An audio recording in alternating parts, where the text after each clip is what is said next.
Chez nos voisins du Sud, maintenant, la Maison-Blanche a fait le point sur l'état de santé du président pour une première fois depuis quelques mois. Marc-Antoine, Donald Trump souffre d'une insuffisance veineuse chronique.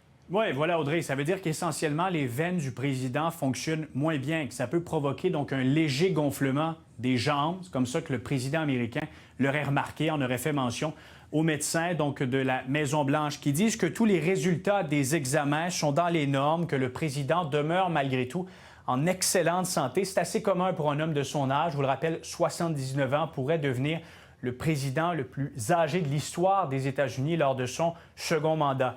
La porte-parole de la Maison-Blanche a aussi fait mention des bleus sur ses mains qu'on peut apercevoir à l'occasion, dit que c'est en raison des poignées de main assez fréquentes de l'homme et de la prise d'aspirine. Maintenant, ce qui est intéressant sur cette insuffisance veineuse, c'est que ce n'était pas mentionné dans son rapport de santé publié en avril dernier par les médecins de la Maison-Blanche.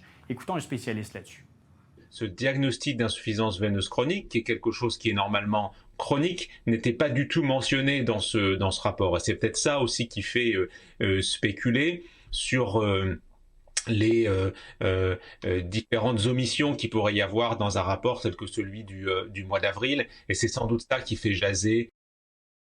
Et la Maison-Blanche a commenté sur cette affaire Epstein, histoire qui continue de prendre beaucoup de place dans le narratif. La porte-parole qui a dû continuer de se porter à la défense de l'administration Trump, où la grogne monte au sein d'une bonne partie de sa base, mais également de représentants républicains à la Chambre et au Sénat, a rejeté la faute sur les démocrates. Et le président se dit très mécontent.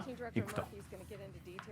The Democrats had control of this building, the White House, for 4 years, and they didn't do a dang thing when it came to transparency in regards to Jeffrey Epstein and his heinous crimes. The president has been transparent. He has followed through on his promises to the American people, but he doesn't like to see Democrats and the mainstream media covering this like it's the biggest story that the American people care about.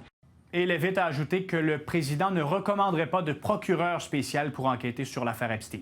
Merci, Marc-Antoine. Au revoir.